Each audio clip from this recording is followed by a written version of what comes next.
there are many factors that make women lagging behind. I still start with the war, you know. War affect, or conflict in general, affect women and men disproportionately. In a situation of war, women become so vulnerable, not because they're weak by nature, no, but because of their caregivers.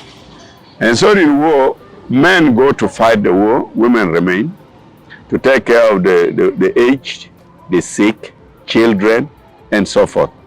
And in the process, everything else becomes standstill. So they're just that. So being subjected to war for so many decades means that so many women have not even seen blackboard. In many communities of South Sudan, women are not considered really beneficiaries of education, formal education for that matter.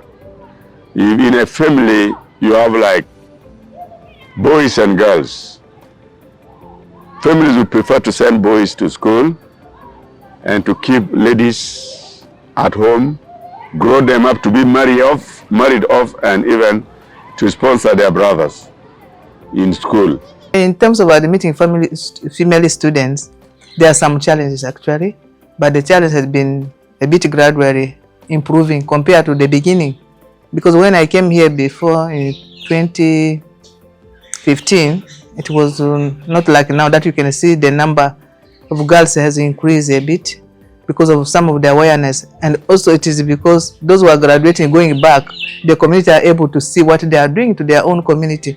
It gives courage to the other parents to also say, oh, my daughter can also go and be like the daughter of so-and-so. Then again, there is this culture of marrying of young girls. Sometimes can even be underage in some communities, especially pastoralists. You always find that when a term has ended, has closed, and then you realize that some girls have remained behind. They can't go back home. And when you ask what is the reason, it's because they fear to go back home because their parents are going to force them into marriage. So much as they have brought them to school, but they are just brought to school, I think, to try to nurture them to reach a certain age, where they see that now at this age they are able to get enough dowry. So the moment they know that this one is now has reached the age of for them to get the dowry, even if you are at school, they just let you go for marriage by force, not at will of a girl child. And again, women, in terms of economic, are deprived because, you know, when you don't have, you know, professional qualification, you are also deprived from getting better jobs. And so economically, most of them are dependent on their husbands.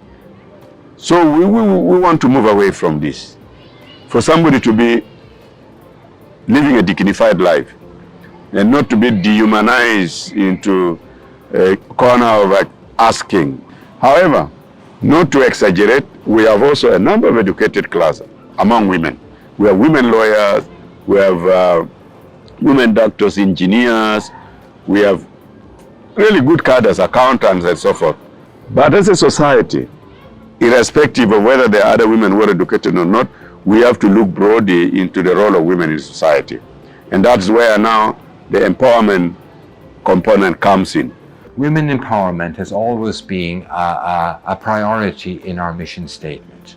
We have made a lot of progress in, say, our Solidarity Teacher Training College, where we are deliberately promoting the participation of female candidates. And you would see that in some years in the past, we have had up to 50% of our intake have been women. In a country where women are put down, where they're expected to be married at a very early age and stay at home, this is something that we are proud to be promoting. In our agricultural project, we have special projects for women, for savings and loan schemes, for households that are headed by women, for nutritional programs that women are particularly interested in for themselves and for their children. So we are trying to move on this, but we're swimming against a current that is very strong and has been there for decades, if not centuries. So yes, we will make small progress, but we have to know the current is there. So we will push on this, and I'm grateful that solidarity with South Sudan, and probably through the support of their benefactors, whether in the US or in Europe and all this, and I would appeal that the benefactors of, solidarity should focus on this issue of women empowerment, because there is no any society that will grow minus women. So for us to grow, we are a community, we are a society, we are a family. You cannot do better when somebody is doing badly off. So women are everything, especially in this country. They do a lot of hard things. They suffered during the war, they suffered rape, they suffered other injustices. So we need to do even a lot more in the area of psychosocial support so that they gain their rightful position in society. Moreover, they are the nurturers of life. All of us came from women. So we cannot turn our back on them when they are actually the custodians of even upbringing of children.